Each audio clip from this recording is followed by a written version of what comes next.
പ്രിയപ്പെട്ടവർ, നിങ്ങളോട് സംസാരിക്കുക എന്നതുപോലെ നിങ്ങൾ പറയുന്നത് കേൾക്കുക എന്നുകൂടി ഉദ്ദേശിച്ചാണ് ഞാൻ വന്നത്. KN ഇവിടെ സംസാരിച്ചുകൊണ്ടിരിക്കുകയായിരുന്നു. ഒരുപക്ഷെ KN ഓർമ്മിക്കുന്നുണ്ടാവില്ല, 1993 ജനുവരി 20 ഞാൻ ആദ്യമായിട്ട് KN പ്രസംഗം കേൾക്കുന്നത് നമ്മുടെ പൊന്നാനി AV ഹൈസ്കൂളിൽ വെച്ചാണ്. ആ പ്രസംഗം ഇപ്പോഴും എൻ്റെ മനസ്സിലുണ്ട്. അതിൻ്റെ തുടർച്ചയായ ഒരു പ്രസംഗം പോലെയാണ്, സംസാരം പോലെയാണ് എനിക്ക് അനുഭവപ്പെട്ടത്. അതിൻ്റെ ആരോഹണ അവരോഹണത്തിലും മറ്റുമൊക്കെ ചില വ്യത്യാസങ്ങൾ ഉണ്ട് എന്നേ തോന്നുന്നു. ഇവിടെ ഒത്തുകൂടിയിട്ടുള്ളവർ നമ്മുടെ സംസ്ഥാനത്തെ പുതിയ എഴുത്തുകാരാണ്. അപ്പോൾ പുതിയ എഴുത്തുകാരെങ്ങനെ ചിന്തിക്കുന്നു, എങ്ങനെയാണ് നിങ്ങൾ ഈ ലോകത്തെ കാണുന്നത് എന്നൊക്കെ അറിയുക എന്നതാണ് ഏറ്റവും കൗതുകകരമായിട്ടുള്ള പ്രാധാന്യമുള്ളൊരു കാര്യം. അതിനുള്ളൊരു അവസരമായാണ് ഞാൻ ഈ ക്യാമ്പിൽ ഈ സെഷനെ കണക്കാക്കുന്നത്.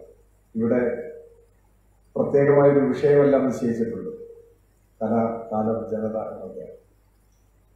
അതിനെ സംബന്ധിച്ച് എങ്ങനെ അടുക്കും ചിട്ടയും മാറുന്ന ഒരു പണ്ഡിതോചിതമായ പ്രബന്ധം എന്ന നിലയിൽ എന്തെങ്കിലും സംസാരിക്കാനോ അല്ലെങ്കിൽ തയ്യാറാക്കാനോ അല്ല ഞാൻ ശ്രമിച്ചിട്ടുള്ളത്. കലയെ സംബന്ധിച്ച് ഒരുപാട് നിർവചനങ്ങളുണ്ട്. എന്നാൽ അത്ര എളുപ്പത്തിൽ നിർവചനം പറയാവുന്ന ഒരു കാര്യമല്ല കല എന്ന് റെയ്മണ്ട് വില്യംസ് എഴുതിയിട്ടുണ്ട് എന്ന് KN എവിടെയോ പ്രസംഗിച്ചത് ഞാൻ കേട്ടിട്ടില്ല, വായിച്ചിട്ടില്ല. പക്ഷെ എണ്ണിയാലൊടുങ്ങാത്ത നിർവചനങ്ങൾ കൊണ്ട് സമ്പന്നമായ ഒരു കാര്യം തന്നെയാണ്. ഏതെങ്കിലും ഒരു നിർവചനത്തിൽ നമ്മൾ തൃപ്തിപ്പെട്ടുകൊള്ളണമെന്നേയില്ല. നമുക്ക് ഓരോരുത്തർക്കും നമ്മുടേതായ നിർവചനങ്ങളിൽ എത്തിച്ചേരാൻ കഴിയും എന്നാണ് ഞാൻ വിചാരിക്കുന്നത്. എല്ലാ തരത്തിലുമുള്ള സർഗപ്രതികരണങ്ങളെ കലയുടെ വിഭാഗത്തിൽ പൊതുവെ പലരും ഉൾപ്പെടുത്തി കാണുന്നുണ്ട്. എന്തിനാണ് കലാപ്രവർത്തനങ്ങൾ എന്ന ചോദ്യത്തിനും ഏറെ പഴക്കമുണ്ട്. ആ ചോദ്യത്തിന് ഒരുപാട് ഉത്തരങ്ങളുമുണ്ട്. അത് ആത്മസംതൃപ്തിക്ക് വേണ്ടി മാത്രം നിർവഹിക്കപ്പെടുന്ന ഒരു കാര്യമാണ്, അതല്ല സാമൂഹ്യ നവീകരണത്തിനുള്ളതാണ് തുടങ്ങിയിട്ടുള്ള ഒരുപാട് വാദഗതികളുണ്ട്. പല സിദ്ധാന്തങ്ങളും ഉയർന്നു വന്നിട്ടുണ്ട്. ശുദ്ധ കലാവാദമൊക്കെ നമ്മുടെ സാഹിത്യ ചരിത്രത്തിന്റെ ഭാഗമായി എല്ലാവരും പഠിക്കുന്ന ഒരു കാര്യമാണ്.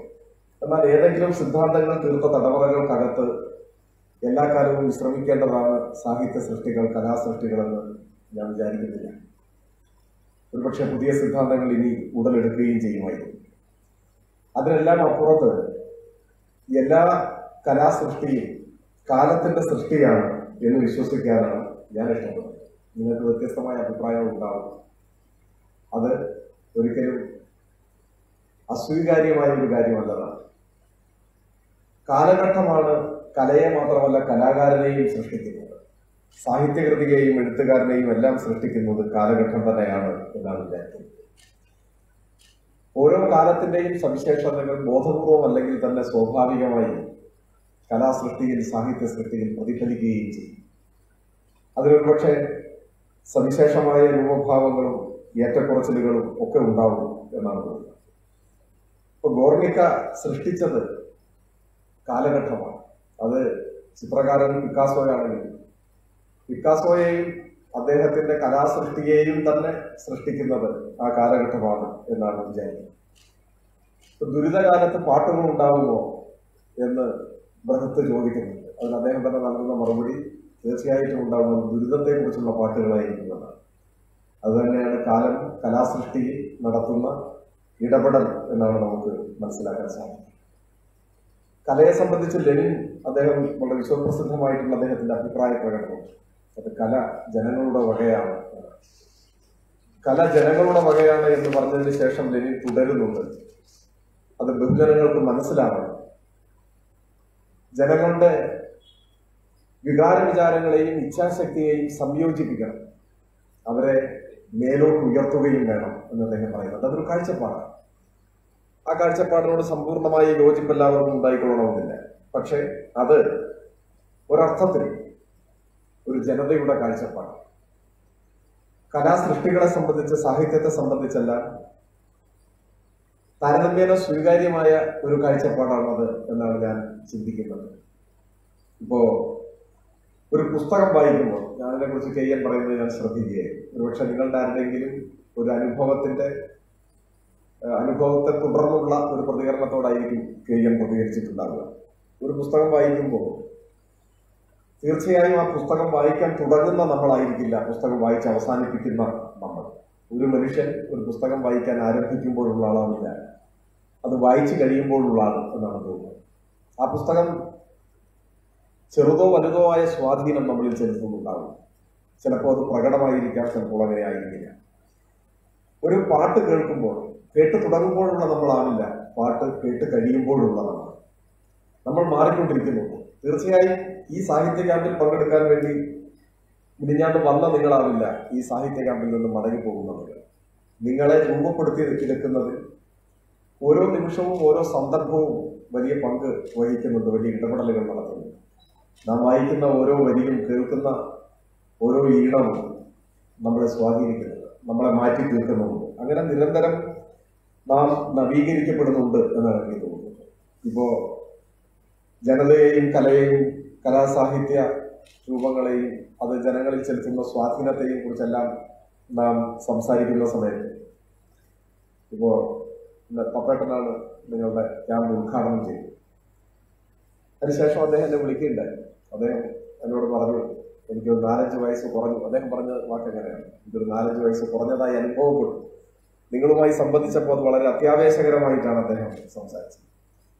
അദ്ദേഹം പലപ്പോഴും ക്ഷോഭത്തോടുകൂടി പറയാറുണ്ട്, സാഹിത്യത്തിന്റെ സാമൂഹ്യ പ്രതിബദ്ധതയെ സംബന്ധിച്ചല്ല, അങ്ങനെ ഒന്നിന്റെ ആവശ്യമില്ല എന്ന് ശക്തമായി നിലപാട് സ്വീകരിക്കുന്ന ഒരാളാണ് അദ്ദേഹം. ബോധപൂർവം തന്നെ സാഹിത്യത്തിൽ സാമൂഹ്യ പ്രതിബദ്ധത ഉണ്ടാവണം, കലാ സൃഷ്ടികളിൽ സാമൂഹ്യ പ്രതിബദ്ധത ഉണ്ടാവണം എന്ന് ശഠിക്കുന്നവരുമുണ്ട്. ആ തർക്കങ്ങളെല്ലാം അനാദികാലം തുടർന്നു പോകും എന്നാണ് തോന്നുന്നത്. അത്ര എളുപ്പത്തിലൊന്നും അവസാനിക്കാനോ തീർപ്പിലെത്താനോ സാധ്യതയില്ലാത്ത ഒരു തർക്കമായിരിക്കും അതതിന്റെ വഴിക്കേറെ പോലെ. പക്ഷേ ഏതൊരു കലാസൃഷ്ടിയിലും സാമൂഹ്യ പ്രതിബദ്ധതയുടെ അംശങ്ങൾ ഉണ്ട് എന്നാണ് എനിക്ക് തോന്നുന്നത്. ഇപ്പം ഈ പത്മനാഭന്റെ തന്നെ കഥകൾ എടുത്താൽ അദ്ദേഹത്തിന്റെ പാറപ്പുറത്തെ വീട് എന്നൊരു കഥയുണ്ട്. ഇവിടെ പങ്കെടുക്കുന്ന ചിലരൊക്കെ വായിച്ചിട്ടുണ്ടാവുമെന്നാണ് ഞാൻ പ്രതീക്ഷിക്കുന്നത്. 1989 ആ കഥ ഇറങ്ങുന്നത്. ആ കഥ വായിക്കുമ്പോൾ 989 എന്ന ആ കാലം സത്യത്തിൽ ചില എഴുത്തുകാരെങ്കിലും പ്രവചന സ്വഭാവത്തോടു കൂടിയ സാഹിത്യ സൃഷ്ടികൾക്ക് ജന്മം നൽകാറുണ്ട്. ആ കാലത്ത് സത്യത്തിൽ നമ്മുടെ നാട്ടിൽ ഒരു റിയൽ എസ്റ്റേറ്റ് മാഫിയ അങ്ങനെയുള്ള പ്രശ്നങ്ങൾ ഉയർന്നു വന്നിട്ടുള്ള കാലമല്ല ആ കാലം. വ്യാപകമായി അത്തരത്തിലുള്ള വിമർശനങ്ങളോ വിലയിരുത്തലുകളോ ഉള്ളതായിട്ട് അറിയില്ല. പിൽക്കാലത്ത് ഒരു മലയാള സിനിമ പുറത്തിറങ്ങി, നിങ്ങളിൽ പലരും കണ്ടിട്ടുള്ള സിനിമയായിരിക്കും, ഇവിടം സ്വർഗമാണ് എന്ന് പറഞ്ഞൊരു സിനിമ. റോഷൻ ആൻഡ്രൂസ് ആണ് സംവിധാനം ചെയ്തത്.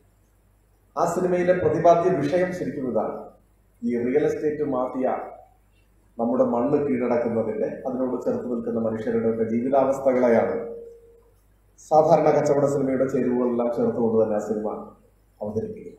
അത് 2009 ആ സിനിമ പുറത്തിറങ്ങുന്നത്. ആ സിനിമ പുറത്തിറങ്ങുന്ന സമയം എന്ന് പറഞ്ഞാൽ ഇത്തരത്തിലുള്ള പ്രശ്നങ്ങൾ ഉയർന്നു വരുന്നൊരു സമയം കൂടിയാണ്. ആ സാഹചര്യത്തോടുള്ള ഒരു സർഗാത്മക പ്രതികരണമായി തന്നെ ആ സിനിമയെ നമുക്ക് കാണാൻ സാധിക്കും. എന്നാൽ ടി പത്മനാഭൻ കഥ എഴുതുന്ന 89, ഈ സിനിമ ഇറങ്ങുന്നതിന് 20 വർഷം മുൻപാണ്. അത്തരമൊരു വലിയ പ്രശ്നം ഉയർന്നു വന്നിട്ടില്ല. പക്ഷെ ആ കഥയിൽ ഇതാണ് പരാമർശിക്കപ്പെടുന്ന വിഷയം. വളരെ ഭംഗിയായി ഒരു തവണ വായിച്ചു കഴിഞ്ഞാൽ അത്ര എളുപ്പത്തിൽ മറന്നു പോകാൻ ഇടയില്ലാത്ത വിധം അദ്ദേഹം അത് ആവിഷ്കരിക്കുന്നു. 969 ടി പത്മനാഭൻ സാക്ഷി എന്ന കഥ എഴുതുന്നത്. ഒരുപക്ഷെ മലയാളത്തിലെ ആദ്യത്തെ പരിസ്ഥിതി പ്രമേയമായി വരുന്ന കഥ അതാണ് എന്നാണ് തോന്നുന്നത്. അന്ന് ഈ JCB കുന്നും മലയും ഒക്കെ ഇടിച്ച് പ്രശ്നം ഉണ്ടാക്കുന്നതിനെ കുറിച്ചൊന്നും നമ്മുടെ സമൂഹം അത്രമാത്രം ചർച്ച ചെയ്യുന്ന ഒരു സാഹചര്യമല്ല. പരിസ്ഥിതി സംബന്ധമായിട്ടുള്ള ആകുലതകളും ആശങ്കകളും സമൂഹത്തിൽ അത്രമേൽ ഉയർന്നു വരുന്നതിന് മുൻപാണ് ആ കഥ വരുന്നത്. ഇപ്പൊ കുറ്റിപ്പുറം പാലം ഇടശ്ശേരി എഴുതുന്ന സമയത്ത് പാരിസ്ഥിതികമായ ആകുലതകൾ കേരളത്തിന്റെ പൊതുബോധമായിട്ട് ഉയർന്നു വന്നിട്ടില്ല. ഞാൻ സൂചിപ്പിച്ചത് ഇതെല്ലാം ഒരു പ്രവചന തുല്യമായ സ്വഭാവത്തോടുകൂടി ആവിഷ്കരിക്കപ്പെട്ട അനുഭവം മലയാള സാഹിത്യത്തിലുണ്ട്. ഇതിലെല്ലാം ഉള്ളത് സാമൂഹ്യ പ്രതിബദ്ധതയാണ്. സാമൂഹ്യ പ്രതിബദ്ധത ബോധപൂർവം സൃഷ്ടിച്ചതാവില്ല, പക്ഷെ വന്ന് പോയേക്കാവുന്ന അപകടങ്ങളെ സംബന്ധിച്ച ചിന്തയിൽ നിന്നും ആവിഷ്കരിക്കപ്പെടുന്ന ഈ കലാസൃഷ്ടികൾ, കലാസാഹിത്യ സൃഷ്ടികൾ യഥാർത്ഥത്തിൽ സാമൂഹ്യ പ്രതിബദ്ധതയുടെ ദീപ്തമായ ഒരു മുഖം ഉയർത്തിപ്പിടിക്കുന്നുണ്ട്. അത് സർഗാത്മക സാഹിത്യത്തിൽ എല്ലായിടത്തും നമുക്ക് കാണാൻ സാധിക്കുമെന്നാണ്. മറ്റൊന്ന്, ഇത് സംബന്ധിച്ചുള്ള അളവുകോലുകളുടെ നിർണയത്തെ സംബന്ധിച്ചുള്ളതാണ്.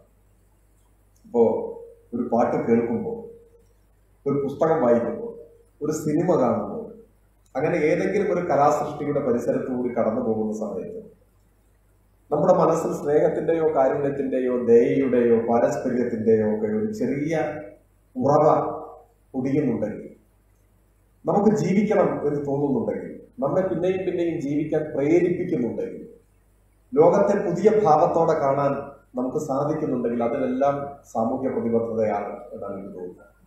അതെല്ലാം ജനങ്ങളുമായി സംവദിക്കുന്ന കലാരൂപങ്ങളാണ്, സാഹിത്യ സൃഷ്ടികളാണ്.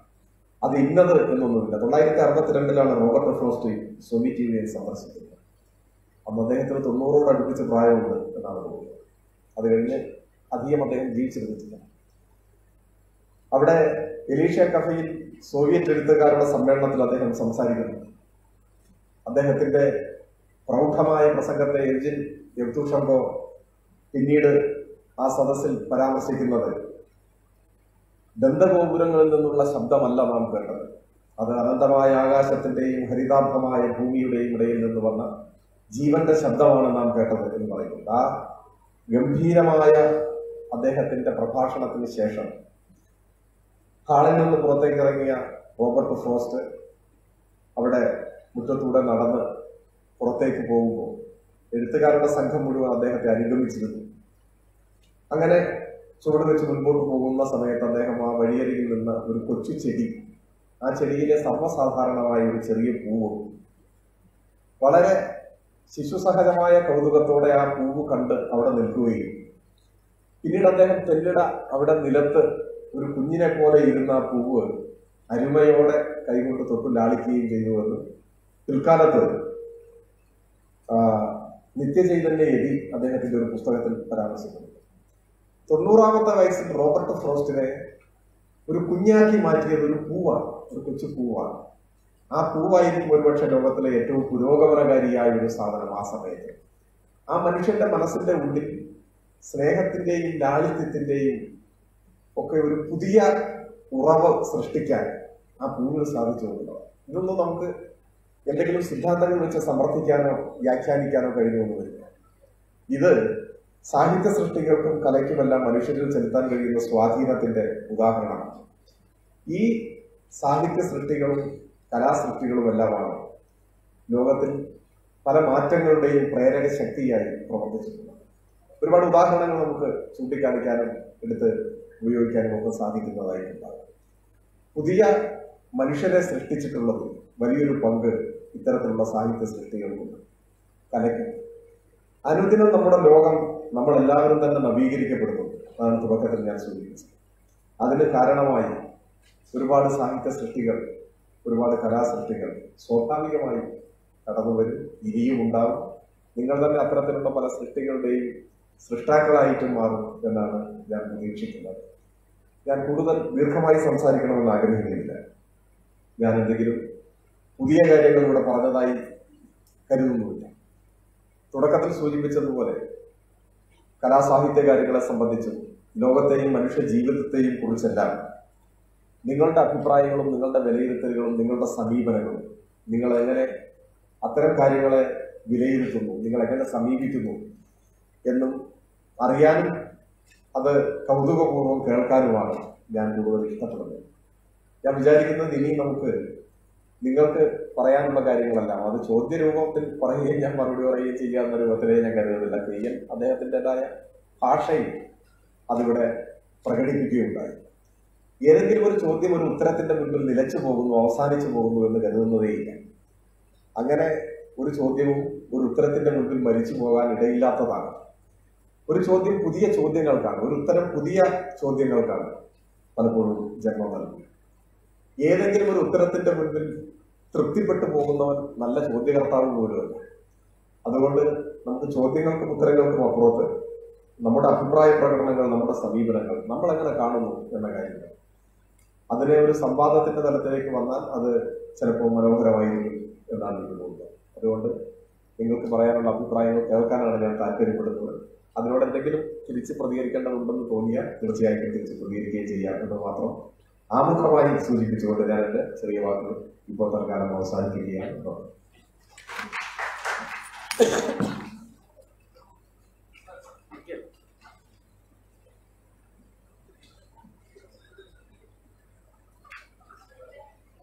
നമസ്കാരം.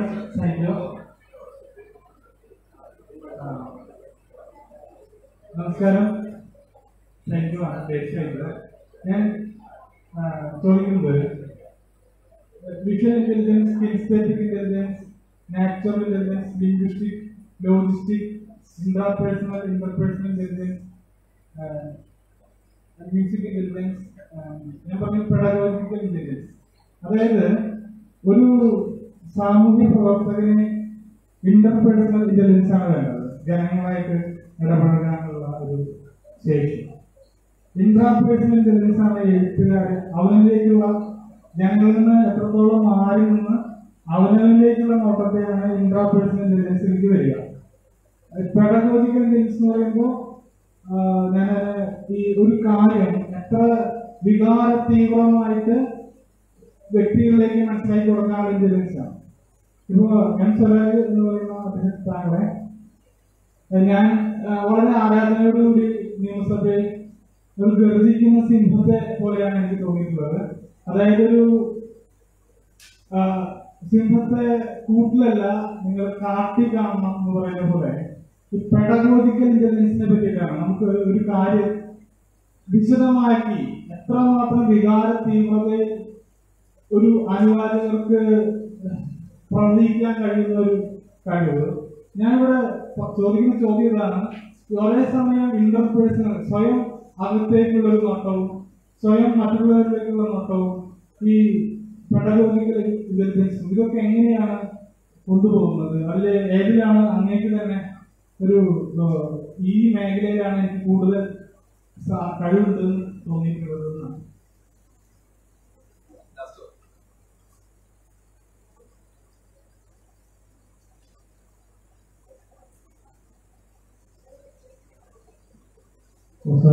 വിശ്വാസമാണ്. സദാന്റെ പ്രസംഗങ്ങൾ വളരെ ആവേശത്തോടെ ഞങ്ങളെല്ലാവരും കേൾക്കാറുണ്ട്. ഇവിടെ വന്നപ്പോൾ സർ പറഞ്ഞു ഒരു കവിയാണ്. സാറിന് സദാവിനെ ഇഷ്ടപ്പെട്ട ഒരു കവിത കേൾക്കണമെന്നൊരു ആഗ്രഹം.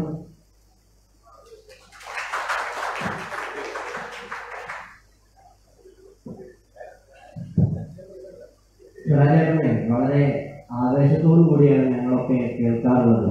അപ്പോൾ ഞാൻ എൻ്റെ നാട്ടിലൊരു വായനശാലയുടെ വായനശാല ഉണ്ട്.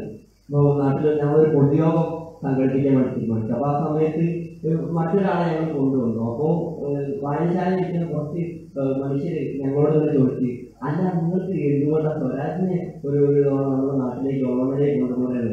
അപ്പം അതിനുള്ള ശ്രമങ്ങളൊക്കെ നമ്മളിങ്ങനെ നടത്തിക്കൊണ്ടിരിക്കുക. അത് മറ്റൊരു കാര്യം. പക്ഷേ എന്താ പറയുക, അങ്ങനെ ഒരുപാട് ആളുകൾ കേൾക്കാൻ കൊതിക്കുന്ന ഒരു വ്യക്തിയായിട്ട് മാറുന്നതിന് വേണ്ടി സ്വരാജേട്ടൻ എങ്ങനെയാണ് അങ്ങനെ ആളുകളെ കയ്യിലെടുക്കുന്നതിന് വേണ്ടിയിട്ടുള്ള ഒരു തയ്യാറെടുപ്പ് സ്വയം നടത്തിയതാണ്? അല്ലെങ്കിൽ ഇങ്ങനെ ഒരു മാറി എടുക്കാനുള്ള ഒരു അത് എന്താണെന്നുള്ളത് പറഞ്ഞെന്നാണ്. പിന്നെ മറ്റൊന്ന്, നമ്മൾ പുരോഗമനമൊക്കെ പറഞ്ഞു നടക്കുന്ന ഒരുപാട് ആളുകളുണ്ട്, അല്ലെങ്കിൽ പ്രസംഗിച്ച് നടക്കുന്ന പല കാര്യങ്ങളും തന്റെ ജീവിതങ്ങളിലേക്ക് എത്രമാത്രം പ്രതിഫലിപ്പിക്കാൻ വേണ്ടി കഴിയുന്നുണ്ട് എന്നുള്ളത് അത് സ്വരാജേട്ടന്റെ ജീവിതത്തിലേക്ക്, സ്വരാജേട്ടൻ നോക്കിയിരിക്കുന്ന പല കാര്യങ്ങളും എങ്ങനെയാണ് സ്വരാജേട്ടന്റെ ജീവിതത്തിലേക്ക് പുരോഗമന ചിന്തകളാവട്ടെ മറ്റ് കാര്യങ്ങളാവട്ടെ, അപ്പോൾ അങ്ങനത്തെ കാര്യങ്ങളൊക്കെ എങ്ങനെയാണ് സ്വന്തം ജീവിതത്തിലേക്ക് പ്രതിഫലിപ്പിക്കാൻ വേണ്ടി സാധിക്കുന്നത്, അല്ലെങ്കിൽ ഈ പ്രസംഗവും അല്ലെങ്കിൽ സാഹിത്യമൊക്കെ സ്വരാജേട്ടന്റെ ജീവിതത്തെ എങ്ങനെയാണ് ബാധിക്കുന്നത് എന്ന്, ബാധിക്കുന്നതല്ല സ്വരാജേട്ടന്റെ ജീവിതത്തിൽ എങ്ങനെയാണ് പ്രതിഫലിക്കുന്നത് എന്ന് പറഞ്ഞു കഴിഞ്ഞാൽ വളരെ ഉപകാരമാണ്.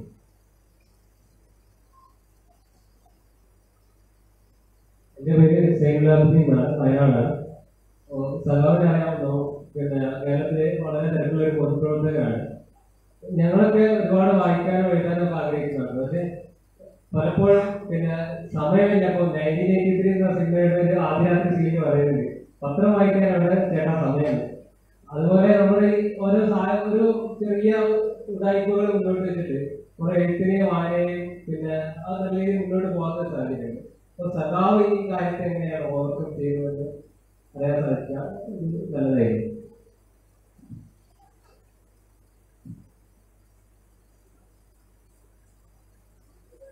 എൻ്റെ പേര് അലീബ്, ചാവക്കാട് വരുന്നത്.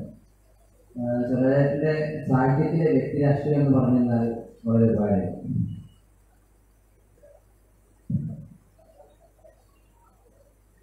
നമസ്കാരം, എൻ്റെ പേര് മണ്ണാൾ, കോഴിക്കോട് രാമനാട്ടിൽ വരുന്നു.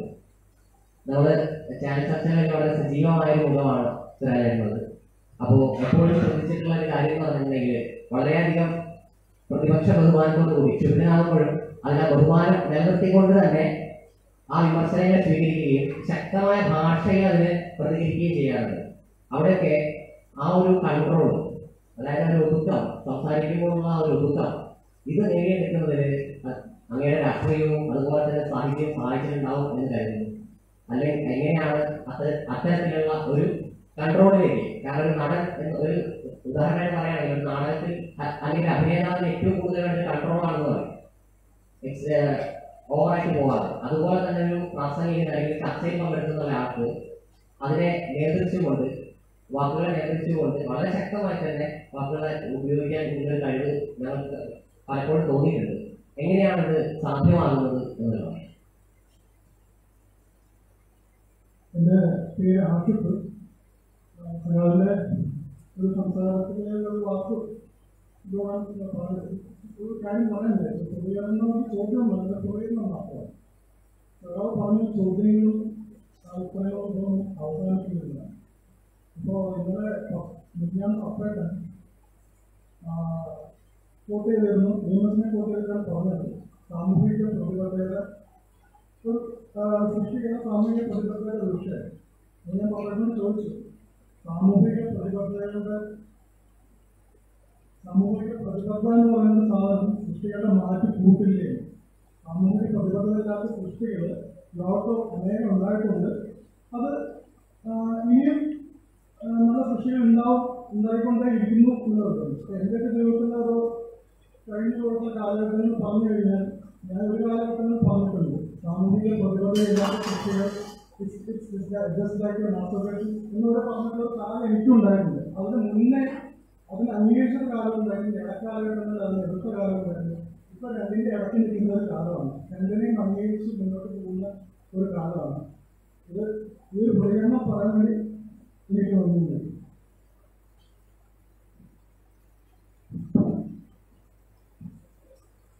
എല്ലാവരും ശ്രദ്ധിച്ചാണ്. പേര് സുരേഷ്, കോഴിക്കോട് കുതിരവട്ടം സുരേഷ്.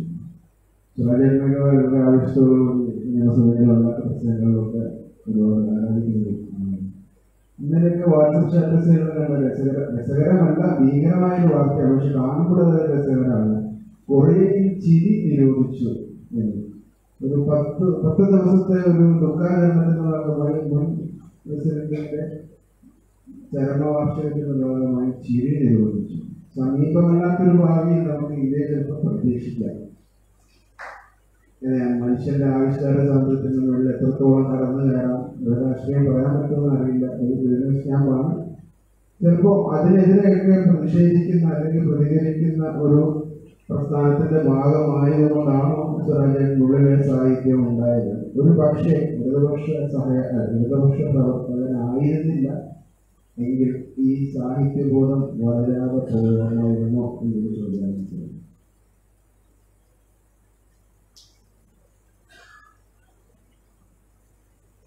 എൻ്റെ പേര് ജൗഹർ, മലപ്പുറം പുളിക്കൽ സ്വദേശിയാണ്. ഞാനൊരു കോൺഗ്രസ് ആശയക്കാരനാണ്. ഞാൻ ഒരു ചോദ്യം ചോദിക്കാനുള്ളത് ചെറിയ സന്തോഷം കൊണ്ടുവെക്കാനാണ്. അതായത് കേശുവിലൊക്കെ ഇറങ്ങിയ കാലത്ത് കോൺഗ്രസിന്റെ യുവ നേതാക്കളുടെ പ്രസംഗം മാത്രം കേട്ടിരുന്ന കാലത്ത് പോലും ഞാൻ ഏറെ ആവേശത്തോടുകൂടി കേട്ടിരുന്ന പ്രസംഗമാണ് പറയുന്നത്. അപ്പോൾ ആ ഒരു വ്യക്തിനെ കാണാൻ പറ്റിയതിലുള്ള ഒരു സന്തോഷം സംഗതികളും ഈ സമയത്ത് എല്ലാവരും കേൾക്കാറുണ്ട്. അന്ന് അങ്ങനെ ഷാബി പറമ്പിൽ, വീട്ടിൽ വളരാം, അപ്പൊ അത്ര സമയത്ത് പോലും ഞാൻ ആവേശത്തോടുകൂടി കേട്ടിരുന്ന ഒരാളെ നേരിട്ട് കാണാൻ പറ്റിയുള്ള ഒരു സന്തോഷം.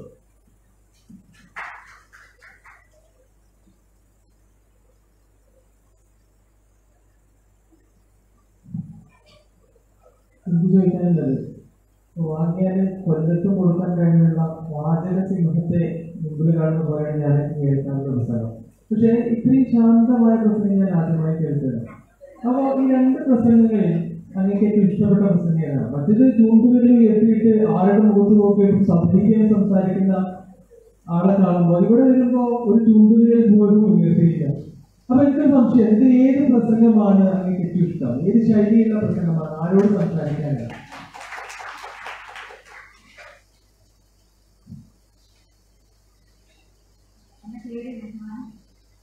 രാമചന്ദ്രൻ പറഞ്ഞതൊന്നുമില്ല. ഇന്ത്യയിലെ ഇടതുപക്ഷം എന്ന് പറയുന്നത് വലിയൊരു കലയിൽ ശോഭിച്ചുപോയൊരു ഉടനെയുള്ള ഒരു ജീവിതത്തിലാണ് പറഞ്ഞിട്ടുണ്ട് വിരുദ്ധ അഭിപ്രായങ്ങൾ. അപ്പോൾ ഈ ശോഭിച്ചുപോയ ഉടനെ എങ്ങനെ പരിപോഷിപ്പിക്കാം? അല്ലെങ്കിൽ ഇപ്പോൾ ഒരു കമ്മ്യൂണിസ്റ്റ് ഇന്ത്യ എന്നുള്ള ഒരു സ്വപ്നമാണെന്ന് പറയാം. അപ്പൊ അങ്ങനെ ആകുമ്പോൾ കമ്മ്യൂണിസ്റ്റ് ചൈനയെ പോലെ തന്നെ മാധ്യമ സ്വാതന്ത്ര്യമോ വ്യക്തി സ്വാതന്ത്ര്യമൊന്നും ഇല്ലാത്ത ഒരു ഇന്ത്യ ആയിരിക്കുമെന്ന് സന്ദേഹമുണ്ട്.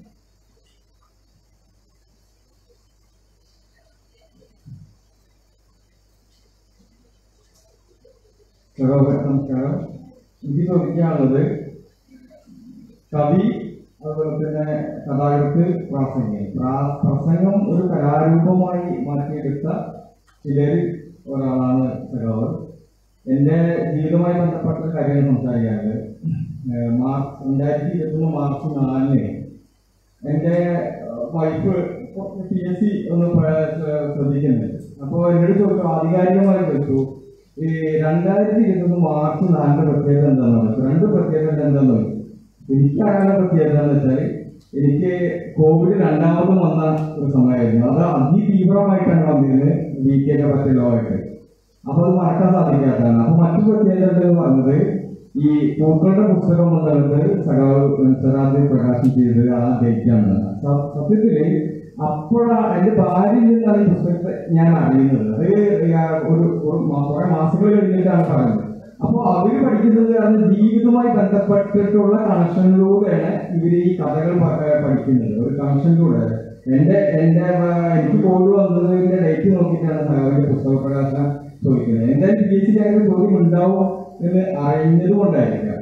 അതുപോലെ തന്നെ ഞാൻ ജോലി കഴിഞ്ഞ് വരുമ്പോഴൊക്കെ പ്രസംഗം കേൾക്കാറുണ്ട്. അപ്പൊ ഈ പ്രസംഗത്തിന്റെ ഈ ചിത്രവും ടിവിയിലൊക്കെ കാണുമ്പോൾ മോന് 3 വയസ്സാണ്. മോന്റെ പേര് ഇവാൻ അഭിവാദ് എന്നാണ്. അപ്പൊ ഈ മോന് ഞങ്ങൾ മൊബൈൽ കൊടുക്കാറില്ല. അപ്പൊ മൊബൈല് കിട്ടാൻ വേണ്ടി നമുക്ക് സഖാവിന്റെ ഒന്ന് കേട്ടാലോ എന്ന് പറഞ്ഞിട്ടാണ് ആദ്യം ഞാനും മോനും ഒരുമിച്ചിരിക്കുന്നത് ഈ പ്രസംഗം കേൾക്കാനാണ്. എന്നിട്ട് യൂട്യൂബിലേക്ക് അദ്ദേഹത്തിന് തോന്നിപ്പോകുന്ന ഒരു കഥയാണ്. അപ്പൊ ഈ പ്രസംഗം വളരെ കലാപരമായിട്ട് കൊണ്ടുപോകാൻ പിടിച്ചിരിക്കുവാൻ സാധിക്കുന്നത് എങ്ങനെയാണ് എന്നാണ് അത്ഭുതം.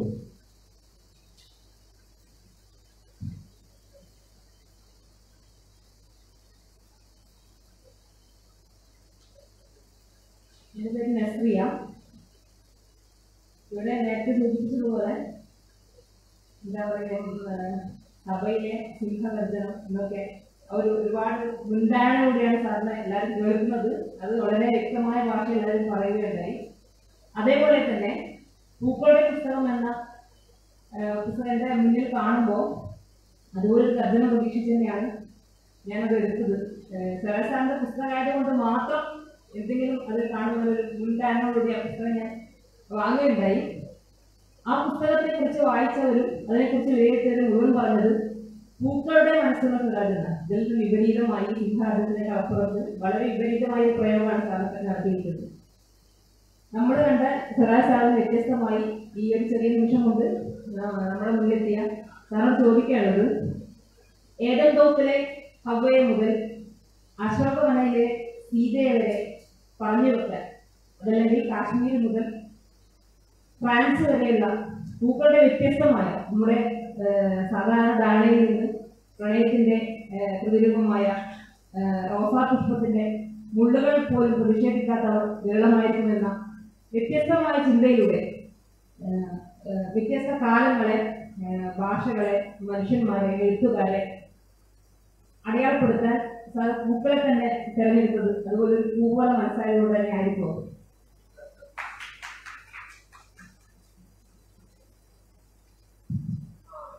എൻ്റെ പേര് സാധ്യത.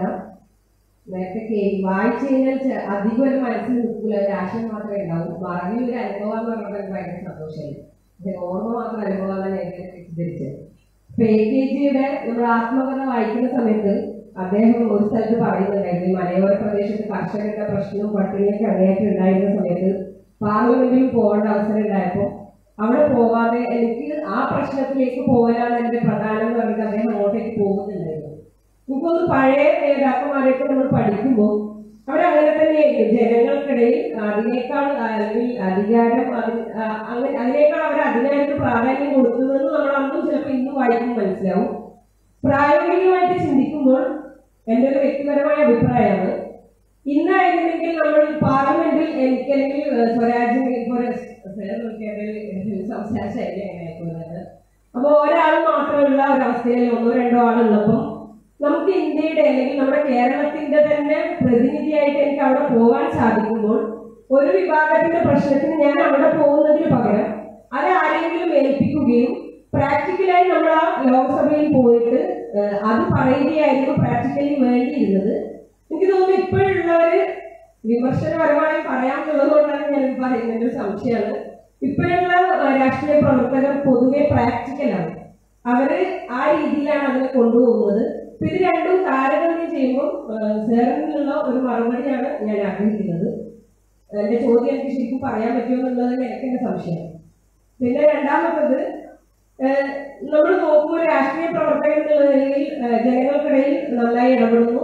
നിയമസഭയിൽ MLA ആയിട്ട് അവസരം ലഭിക്കുമ്പോൾ അതായത് തനിക്ക് കിട്ടിയ അവസരത്തെ എങ്ങനെ ജനങ്ങളുടെ പ്രതിനിധിയായി എന്ന് ജനങ്ങൾക്ക് തോന്നുന്ന രീതിയിലും പാർട്ടിക്ക് തോന്നുന്ന രീതിയിലും അതിനെ വളരെയധികം പ്രസന്റ് ചെയ്യാൻ സാറിന് സാധിക്കുന്നുണ്ട്. മാത്രമല്ല ഇപ്പൊ ഈ ഒരു കവിയാണ്, പുസ്തകങ്ങളെ കുറിച്ച് പറയുന്നു, പുസ്തകങ്ങൾ എഴുതുന്നു, ഇതൊക്കെ ചെയ്യുമ്പോൾ സത്യം പറഞ്ഞ ഒരു അത്ഭുതമാണ്. അപ്പൊ താങ്കളുടെ ജീവിത ശൈലിയുടെ ഒരു ദിവസം ഒന്ന് പറഞ്ഞു തന്നാൽ കൊള്ളായിരുന്നു.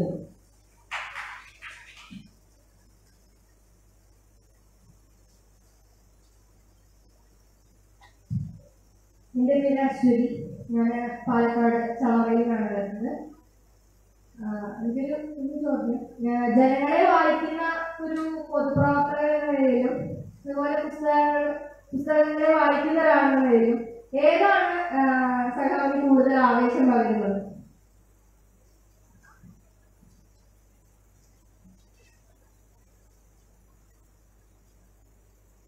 എനിക്ക് സമകാലിക ആയൊരു വിഷയത്തെ കുറിച്ച് ആണ് ചോദിക്കാനും ഉള്ളത്. അരീസിന്റെ ന്യൂസ് വരുമ്പോൾ അതിനെതിരെ ധാരാളം വിവാദങ്ങൾ ഉണ്ടാവുകയും പിന്നീട് സുപ്രീം കോടതി നിരോധനം പിൻവലിക്കുകയും ചെയ്തു. എൻ്റെ ചോദ്യം ഇതാണ്, എന്താണ് വായിക്കേണ്ടത് എന്നത് ആരാണ് തീരുമാനിക്കുന്നത് എന്നതാണ്. അത് വായനക്കാരന്റെ സമീപനം ആണോ ഒരു ജനതയുടെ സമീപനമാണോ എന്നതാണ്.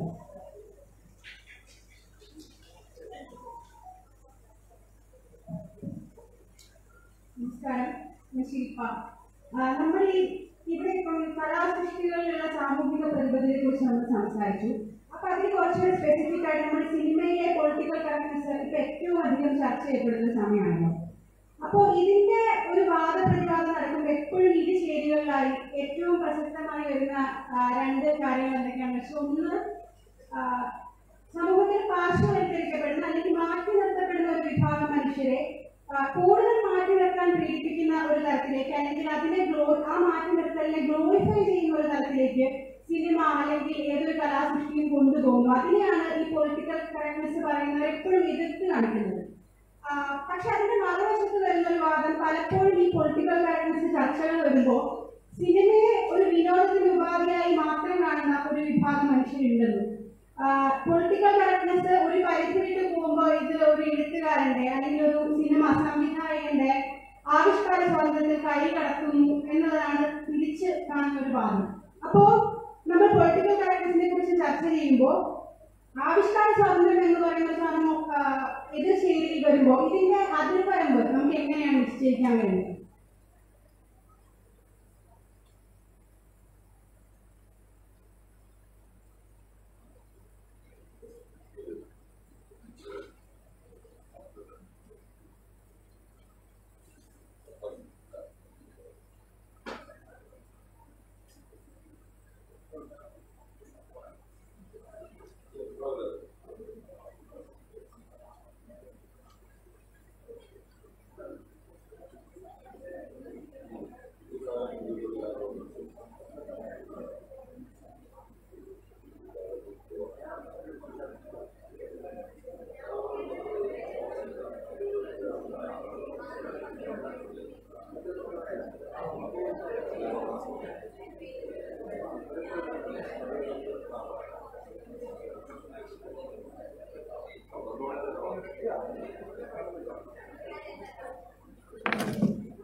ഇവിടെ നിങ്ങളുടെ ചില അഭിപ്രായങ്ങളും വിലയിരുത്തലുകളും പിന്നെ ചില ചോദ്യങ്ങളും ഒക്കെയാണ് വന്നത്. ഞാൻ എല്ലാ കാര്യത്തോടും പ്രതികരിക്കുന്നില്ല. ചിലതൊക്കെ നമ്മളിവിടെ ചർച്ചയുടെ ഭാഗമായി ഉയർന്നു വന്നു എന്ന നിലയിൽ മാത്രം കണക്കിലെടുക്കുക. അതോടൊപ്പം മറുപടി അല്ല എന്ന് പറയുമ്പോൾ ചിലപ്പോൾ മറുപടി സ്വഭാവം വന്നു പോകാൻ സാധ്യതയുണ്ട്. പക്ഷെ അതിൽ നിങ്ങൾ തൃപ്തരാവേണ്ടതില്ല എന്ന് ആമുഖമായിട്ട് ഞാൻ സൂചിപ്പിക്കുകയും ചെയ്യുകയാണ്. ഈ വായിക്കാൻ സമയം കിട്ടുന്നതിനെ സംബന്ധിച്ചൊക്കെ ചോദിക്കുന്നത് അതെനിക്ക് സത്യത്തിൽ അറിയില്ല. ഒന്ന്, വളരെ നന്നായി വായിക്കുന്ന ഒരാളാണ് ഞാനെന്ന് ഞാനങ്ങനെ വിലയിരുത്തുന്നില്ല. അല്ലെങ്കിൽ നമ്മൾ ആഗ്രഹിക്കുന്നത് പോലെ വായിക്കാൻ സാധിക്കുന്ന ഒരു സാഹചര്യം ഇല്ലതാനും. എന്നാൽ വായിക്കാനുള്ള ഇഷ്ടം കൊണ്ട് കഴിയുന്നത് പോലെയൊക്കെ വായിക്കുക എന്നതേ ഉള്ളൂ. ആ കാര്യത്തിൽ എനിക്ക് തോന്നുന്ന ഒരു കാര്യം, നമുക്ക് ധാരാളം സമയം കിട്ടിയതുകൊണ്ട് മാത്രം നമ്മൾ വായിച്ചോളണമെന്നില്ല. കുറച്ച് തിരക്കുണ്ട് എന്നതുകൊണ്ട് തീരെ വായിക്കാതിരുന്നു കൊള്ളണം എന്നുമില്ല. അത് നമ്മുടെ ഇഷ്ടം. വായിക്കുന്ന ഏത് കൃതിയാണോ നമ്മൾ വായിക്കുന്നത് അത് നമ്മെ വായിക്കാൻ പ്രചോദിപ്പിക്കുന്നതിന്റെ ഒരളവ് ഇതുമായെല്ലാം ബന്ധപ്പെട്ടുള്ള കാര്യമാണ് എന്നാണ് എനിക്ക് തോന്നുന്നത്. വളരെ നന്നായി വായിക്കുന്ന പലരും നല്ല തിരക്കുള്ളവരാണെന്നാണ് എൻ്റെ അനുഭവം.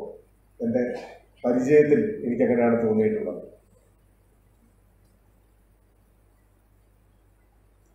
ഈ സാമൂഹ്യ പ്രതിബദ്ധതയെ സംബന്ധിച്ച് വീണ്ടും പരാമർശിക്കുന്നുണ്ട്. ഞാൻ പറയാൻ ഇവിടെ ശ്രമിച്ചത് അതാണ്. അപ്പൊ സാമൂഹ്യ പ്രതിബദ്ധതയുടെ അളവുകോൽ എന്താണ് അതിന്റെ മാനദണ്ഡം? എങ്ങനെയാണ് ഒരു കലാസൃഷ്ടി, ഒരു സാഹിത്യ സൃഷ്ടി സാമൂഹ്യ പ്രതിബദ്ധത ഉള്ളതാണ് അല്ലെങ്കിൽ ഉള്ളതല്ല എന്ന് വിലയിരുത്തുക? ഒരു ഇത്തിരി സങ്കീർണമായ കാര്യമാണത് എന്നാണ് എനിക്ക് തോന്നുന്നത്. ജനങ്ങളുമായി സംവദിക്കുന്നതാണെങ്കിൽ, നമ്മുടെ കാലത്തോട് സംവദിക്കുന്നതാണെങ്കിൽ അതിൽ സാമൂഹ്യ പ്രതിബദ്ധതയുടെ അംശം ഉണ്ട് എന്നാണ് തോന്നുന്നത്. അതാണ് ഞാൻ തുടക്കത്തിൽ സൂചിപ്പിച്ചത്. ഒരു കഥ വായിക്കുമ്പോഴോ ഒരു കവിത വായിക്കുമ്പോഴോ ഒരു സിനിമ കാണുമ്പോഴോ ഒക്കെ അത് നമ്മുടെ മനസ്സിൽ ഏറ്റവും ചുരുങ്ങിയത് മനുഷ്യസ്നേഹത്തിന്റെ ഒരു നനവ് സൃഷ്ടിക്കുന്നുണ്ടെങ്കിൽ, നമ്മളെ ജീവിക്കാൻ പ്രേരിപ്പിക്കുന്നുണ്ടെങ്കിൽ, നമുക്ക് ഈ ലോകത്തെ കുറെ കൂടി സമഗ്രമായി കാണാൻ നമ്മളെ കരുത്തുള്ളവരാക്കി മാറ്റുന്നുണ്ടെങ്കിൽ അതെല്ലാം സാമൂഹ്യ പ്രതിബദ്ധതയുള്ളതാണ് എന്ന് തന്നെയാണ് ഞാൻ വിചാരിക്കുന്നത്. ഇതിനിടയിൽ വന്ന ചില രാഷ്ട്രീയ പ്രശ്നങ്ങളുമുണ്ട്. ഇപ്പൊ കൊറിയയിൽ ചിരി നിരോധിച്ചു എന്ന് പറയുന്നത് ഇന്നലെ മലയാള മനോരമയിലും മാതൃഭൂമിയിലും അതൊരു വാർത്തയായിട്ട് വന്നിരുന്നു. ആ വാർത്ത വായിച്ചിട്ടാവും നിങ്ങൾ പറയുന്നത്. എനിക്ക് ആ കാര്യത്തിൽ ഓർമ്മിപ്പിക്കാനുള്ള ഒരു കാര്യം, നോർത്ത് കൊറിയയിൽ കിം ജോങ് ഉൻ, അദ്ദേഹമാണ് ഇപ്പോഴത്തെ ഭരണാധികാരി, അദ്ദേഹമാണ് ഈ 10 ദിവസത്തേക്ക് നിരോധിച്ചത് എന്ന് പറഞ്ഞ് അദ്ദേഹത്തിന്റെ ചിത്രസഹിതമാണ് വാർത്ത വന്നിട്ടുള്ളത്. മനോരമയിലും മാതൃഭൂമിയിലുമാണ് ഇന്നലെ ഞാനത് കണ്ടത്. വേറെ മാധ്യമങ്ങളിലും കാണുകയും ഞാൻ പെട്ടെന്ന് ഓർമ്മിച്ചത് ഏകദേശം ഒരു വർഷം മുൻപ് ഇതേ മാതൃഭൂമിയിലും മനോരമയിലും വന്ന മറ്റൊരു വാർത്ത. നിങ്ങളിപ്പോ അത് ഓർമ്മിക്കുന്നുണ്ടോ എന്ന് എനിക്ക് അറിഞ്ഞുകൂടാ.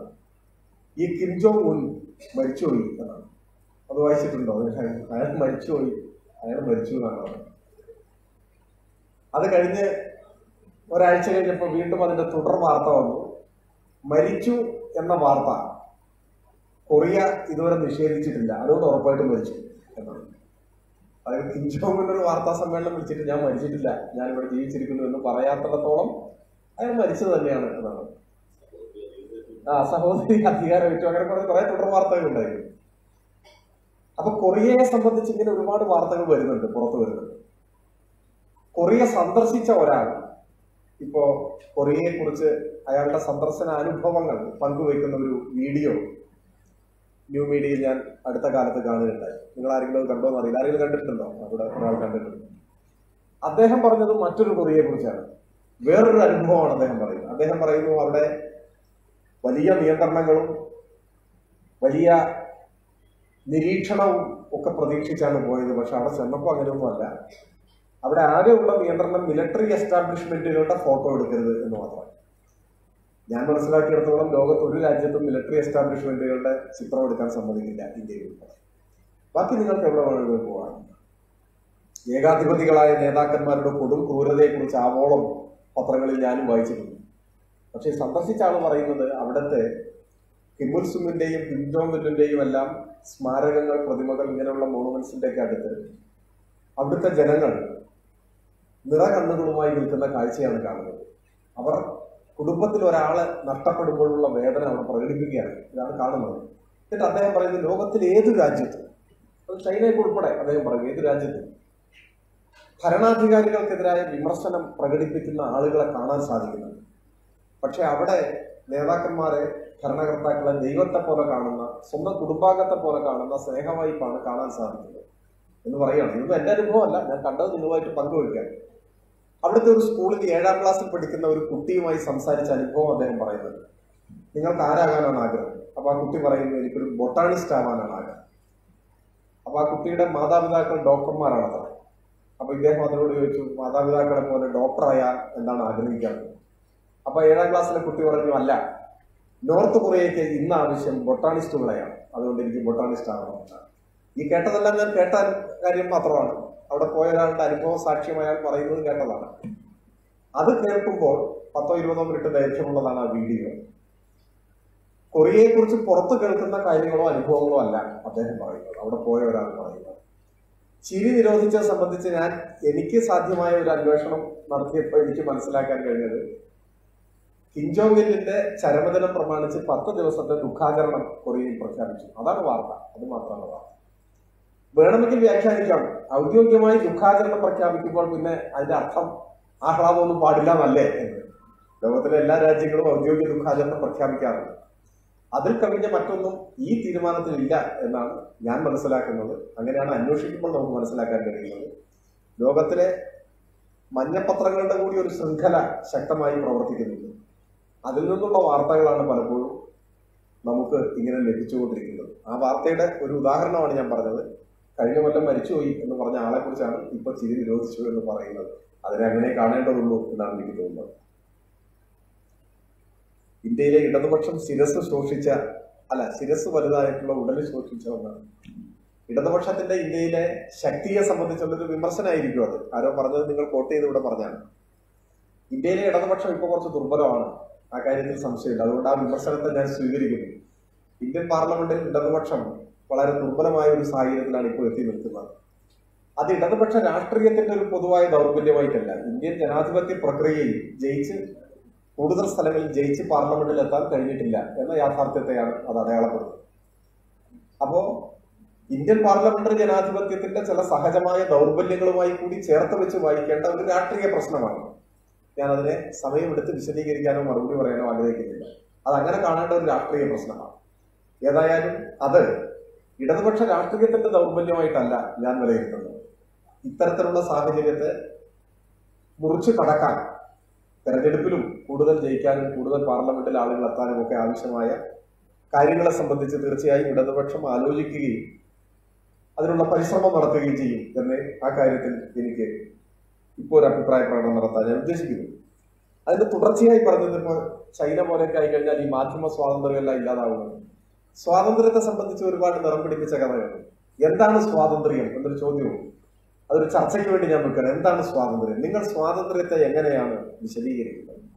എങ്ങനെയാണ് മനസ്സിലാക്കുന്നത്? ശിരസുന്നതവും മനസ്സ് നിർഭയവുമായ സ്വാതന്ത്ര്യത്തിന്റെ സ്വർഗമെന്ന് ടാഗോർ പാടുന്നു. ടാഗോർ സ്വാതന്ത്ര്യത്തിന് കൊടുത്ത ഒരു നിർവചനം അതാണ്. അത് വെച്ച് നോക്കിയാൽ ഇന്ത്യയിൽ സ്വാതന്ത്ര്യം ഉണ്ട് എന്ന് ഇപ്പൊ പറയാൻ സാധിക്കും. നിർഭയമായ ജീവിതം ഇന്ത്യയിൽ എല്ലാ മനുഷ്യർക്കും ഇപ്പൊ സാധ്യമാകുന്നു. സ്വാതന്ത്ര്യത്തിന് പല അർത്ഥങ്ങളും വ്യാഖ്യാനങ്ങളും ഒക്കെ ഉണ്ട്. സ്വാതന്ത്ര്യത്തെക്കുറിച്ച് ദീർഘമായിട്ട് കെയ്യൻ എഴുതിയിട്ടുണ്ട് പണ്ടും ലേഖനത്തിൽ. ഞാനിപ്പോ ഓർമ്മിക്കുന്നത് ഇംഗർസോളിനെയും മറ്റുമൊക്കെ അതിൽ കോട്ട് ചെയ്യുന്നുണ്ട് അല്ലെ? കെയ്യൻ ഓർമ്മിക്കുന്നില്ല. അമേരിക്ക നിന്റെ സ്വാതന്ത്ര്യം എന്നൊരു പ്രതിമയാകുന്നു എന്ന് വാൾട്ട് വിറ്റ്മാന്റെ കവിത കെയ്യൻ ആ ലേഖനത്തിൽ കോട്ട് ചെയ്തതായിട്ട് ഞാൻ ഓർമ്മിക്കുന്നുണ്ട്. സ്വാതന്ത്ര്യം എന്നത് വിശക്കുന്ന മനുഷ്യനെ സംബന്ധിച്ച് ഒരൊറ്റ അർത്ഥമേ ഉള്ളൂ. സ്വാതന്ത്ര്യം അത് ഭക്ഷണം എന്ന അർത്ഥം മാത്രമേ. തൂക്കിലേറ്റപ്പെടുന്നതിന് തൊട്ട് മുൻപ് ആൽബർട്ട് പാർസണും ഓഗസ്റ്റസ് സ്പൈസും ഒക്കെ പറഞ്ഞതായി ചരിത്രത്തിൽ അടയാളപ്പെടുത്തിയിട്ടുള്ളത് അപ്പമാണ് സ്വാതന്ത്ര്യം എന്നാണ്. അതും കയ്യിൽ എഴുതിയിട്ടുണ്ട്. എന്റെ കയ്യിൽ ഒരിടത്ത് ലേഖനത്തിൽ ഞാൻ ഓർക്കുന്നുണ്ട്. അപ്പമാണ് സ്വാതന്ത്ര്യം എന്നാണ്, ഭക്ഷണമാണ് സ്വാതന്ത്ര്യം എന്നാണ്. വിശക്കുന്നവനെ സംബന്ധിച്ച സ്വാതന്ത്ര്യത്തിന്റെ ഒരു നിർവചനം അതാണ്, ഭക്ഷണമാണ്. ഇപ്പോ ഒരു മിനിറ്റിൽ 11 മനുഷ്യർ മരിക്കുന്നു എന്നാണ് കണക്ക്, ഇന്നത്തെ കണക്ക്. ലോകത്തിൽ കോവിഡാനന്തര ലോകത്തിൽ മരിക്കുകയാണ് പട്ടിണി കാരണം. അതിൽ 57% ഇന്ത്യയിലാണെന്നാണ് കണക്ക്. വിശക്കുന്ന മനുഷ്യർ മരണത്തിന് വിട്ടുകൊടുക്കുന്ന ഒരിടത്ത് എങ്ങനെയാണ് സ്വാതന്ത്ര്യം അർത്ഥപൂർണ്ണമാവുക? അഭ്യസ്ത വിദ്യനായ ഒരു ചെറുപ്പക്കാരനെ സംബന്ധിച്ചിടത്തോളം സ്വാതന്ത്ര്യം തന്റെ താല്പര്യത്തിനും അഭിരുചിക്കും കഴിവിനും അനുസരിച്ച്, വിദ്യാഭ്യാസ യോഗ്യതയ്ക്കും അനുസരിച്ചുള്ള ഒരു ജോലി ലഭിക്കാനുള്ള അവകാശത്തെയാണ് സ്വാതന്ത്ര്യം എന്ന് പറയുന്നത്. അഭ്യസ്ത വിദ്യനായ ഒരാൾ തൊഴിലന്വേഷിച്ച് നരകിക്കുന്ന ഒരവസ്ഥ എങ്ങനെയാണ് സ്വാതന്ത്ര്യം എന്ന് പറയുന്നത്? അസുഖബാധിതനായ ഒരാളുടെ സ്വാതന്ത്ര്യം മെച്ചപ്പെട്ട ചികിത്സ നേടാനുള്ള അവസരമാണ് സ്വാതന്ത്ര്യം. അല്ലാതെ ആ വേദന സഹിച്ച് കയ്യിൽ പണമില്ലാത്തത് കൊണ്ട് ചികിത്സ നിഷേധിക്കപ്പെട്ട് മരണത്തിലേക്ക് പോകുന്ന ഒരു അവസ്ഥയെ സ്വാതന്ത്ര്യം എന്ന് വിളിക്കാൻ പറ്റില്ല. അപ്പൊ സ്വാതന്ത്ര്യത്തിന് ഇങ്ങനെ കുറെ നിർവചനങ്ങളുടെ പ്രശ്നമുണ്ട്. ചില സമയത്ത് സ്വാതന്ത്ര്യം ഒരു വാക്ക് മാത്രമായിട്ട് മാറും, കേവലം ഒരു വാക്ക് മാത്രമായി മാറും. അപ്പൊ ഈ സാഹചര്യങ്ങളെ എല്ലാം നാം പരിശോധിക്കേണ്ടതുണ്ട് എന്ന് എനിക്ക് തോന്നുന്നു. ചൈനയിലെ സ്ഥിതിഗതികൾ നമുക്ക് പഠന വിഷയമാക്കാവുന്നതാണ്. നിങ്ങൾക്ക് നിങ്ങളുടേതായ അഭിപ്രായമൊക്കെ രൂപീകരിക്കാവുന്നതുമാണ്. ചൈനയിൽ ഇപ്പോ ചൈനീസ് കമ്മ്യൂണിസ്റ്റ് പാർട്ടിയുടെ ഒടുവിലത്തെ പ്ലീനത്തിലും അവതരിപ്പിച്ചിട്ടുള്ള റിപ്പോർട്ടിൽ പരാമർശിക്കുന്ന ഒരു കാര്യം, ചൈനീസ് സവിശേഷതകളോടുകൂടിയുള്ള സോഷ്യലിസം യാഥാർത്ഥ്യമാക്കുന്നതിനുള്ള പരിശ്രമത്തിലാണ് ചൈന. അവരങ്ങനെയാണ് പറയുന്നത്. സോഷ്യലിസം യാഥാർത്ഥ്യമായി എന്നല്ല പറയുന്നത്, ഞങ്ങൾ അതിനുള്ള ശ്രമമാണ്. അതിലേക്കുള്ള ഒരു ഘട്ടമായി അവർ കണക്കാക്കിയിട്ടുള്ളത് ദാരിദ്ര്യ നിർമ്മാർജ്ജനമാണ്. നാട്ടിൻപുറവും നഗരവും തമ്മിലുള്ള വ്യത്യാസം, അന്തരം കുറയ്ക്കുക. പട്ടിണി, ദാരിദ്ര്യം, അത് നാട്ടിൻപുറങ്ങളിൽ നല്ല ദാരിദ്ര്യം ഉണ്ട്, ആ ദാരിദ്ര്യം ഇല്ലാതാക്കുക എന്നതാണ്. ഇപ്പോൾ ചൈന പ്രഖ്യാപിക്കുന്നത് ഞങ്ങൾ ആ ലക്ഷ്യം നേടിയിരിക്കുന്നു. ദാരിദ്ര്യ നിർമ്മാർജ്ജനം യാഥാർത്ഥ്യമായി, ചൈനയിൽ പട്ടിണി ഇല്ലാതായി. സോഷ്യലിസത്തിലേക്കുള്ള യാത്രയിലെ ഒരു ഘട്ടമാണത് എന്നാണ് അവർ പരാമർശിക്കുന്നത്. അപ്പൊ അത് സംബന്ധിച്ച് ഞാൻ കൂടുതൽ വിശദീകരിക്കുന്നില്ല. നിങ്ങൾ നിങ്ങളുടേതായ പഠനങ്ങളും അന്വേഷണങ്ങളും നടത്തുക. പിന്നെ സ്വാതന്ത്ര്യത്തിന് ഇന്ന് ലോകത്തിലെ ഓരോ രാജ്യങ്ങളിലും ഓരോ അവസ്ഥയും, ആ അവസ്ഥയെക്കുറിച്ച് നമുക്ക് പഠിക്കാവുന്നതാണ്. നമുക്ക് നമ്മുടെ നിലപാടുകൾ അതിൽ നിന്നും സ്വീകരിക്കാവുന്നതുമാണ്.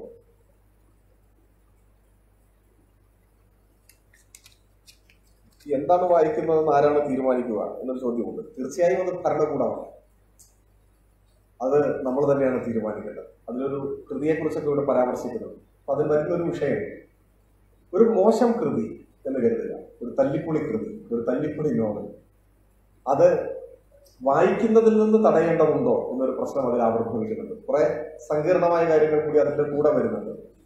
അതൊന്നും ഇവിടെ നമ്മൾ ചർച്ച ചെയ്ത് അവസാനിപ്പിക്കാവുന്ന ഒരു വിഷയമല്ല എന്നാണ് ഞാൻ വിചാരിക്കുന്നത്. അതോടൊപ്പം തന്നെ ഒരു കൃതിക്കെതിരായി വലിയ അസഹിഷ്ണുത ഉണ്ടാവുന്നു, വലിയ പ്രതിഷേധം ഉണ്ടാവുന്നു. ആ കാരണം കൊണ്ട് മാത്രം സ്വീകരിക്കപ്പെടേണ്ടതുമല്ല ആ കൃതി എന്ന അഭിപ്രായം കൂടി എനിക്കുണ്ട് എന്ന് മാത്രം ഒരു വാചകം ഞാൻ ആ കാര്യത്തിൽ കൂട്ടിച്ചേർത്ത് പറയാൻ ആഗ്രഹിക്കുകയാണ്.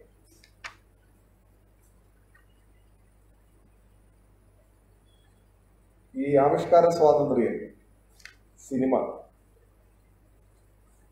അത് നിങ്ങൾ ഉദ്ദേശിച്ചാണോ എനിക്കറിയില്ല. കെയ്യനോടൊരു ചോദ്യം കൂടെ ഒന്ന് വന്നിരുന്നു, പക്ഷെ കെയ്യൻ എന്നോട് പ്രതികരിച്ചില്ല. അത് ഈ ചുരുളി എന്ന് പറഞ്ഞ സിനിമയെ കുറിച്ചാണ്. സമകാലികമായി പുറത്തുവന്നൊരു സിനിമയാണത്. ഇപ്പോൾ പ്രതികരിക്കേണ്ടതെന്ന് കരുതിയതാണോ അതോ പ്രതികരിക്കാതിരുന്നാണോ എന്ന് എനിക്ക് അറിഞ്ഞൂടാ. അതിനെക്കുറിച്ച് പല അഭിപ്രായങ്ങളുണ്ട്. അതിൽ എനിക്കൊരു അഭിപ്രായമുണ്ട്. അപ്പോൾ ഈ സിനിമയുടെ ആവിഷ്കാര സ്വാതന്ത്ര്യത്തിനെ സംബന്ധിച്ചെല്ലാം ഒരു ഇത് വന്നതുകൊണ്ട് മാത്രം പറയുന്നു. അത് പൂർണ്ണമായി ഒരു സാർവകാലികമായ ശരിയായ അഭിപ്രായം ആയിക്കൊള്ളണമെന്നില്ല. അങ്ങനെ ഒരു നിർബന്ധവും എനിക്കില്ല. അതിനിപ്പോൾ തെറ്റായ അഭിപ്രായമായിരുന്നു. പക്ഷെ തെറ്റെങ്കിൽ ആ തെറ്റായ ഒരു അഭിപ്രായമുണ്ട്. നമുക്ക് ഓരോരുത്തർക്കും നമ്മുടേതായ ഒരു അഭിപ്രായം ആ കാര്യത്തിൽ ഉണ്ടാവുന്നത് നല്ലതാണെന്ന് എനിക്ക് തോന്നുന്നു. ചെയ്യുന്ന ഒരു അഭിപ്രായം ഉണ്ടാവും. അത് എന്താണെന്ന് കേൾക്കാം എന്ന് ഞാൻ കരുതിയിരുന്നു. പക്ഷെ ചെയ്യാൻ ഒരു പക്ഷേ പിന്നീട് ഏതെങ്കിലും ഒരവസരത്തിൽ അഭിപ്രായം പറയുകയായിരുന്നു. ആ സിനിമയോട് ഒറ്റ വാക്കി പറഞ്ഞാൽ എനിക്കൊരു ഇഷ്ടം തോന്നിയില്ല എന്നതാണ് എൻ്റെ അഭിപ്രായം. എനിക്കൊരു ഇഷ്ടം തോന്നിയില്ല. അതൊരു ഉദാത്തമായ കലാസൃഷ്ടിയാണ് എന്ന് പറയുന്നവരുണ്ട്. ഞാൻ ആ അഭിപ്രായത്തെ എടുക്കുന്നത് അത് അവരുടെ ഒരു അഭിപ്രായം എന്നല്ല. അവർ ആ സിനിമയെ അങ്ങനെ കാണുന്നു.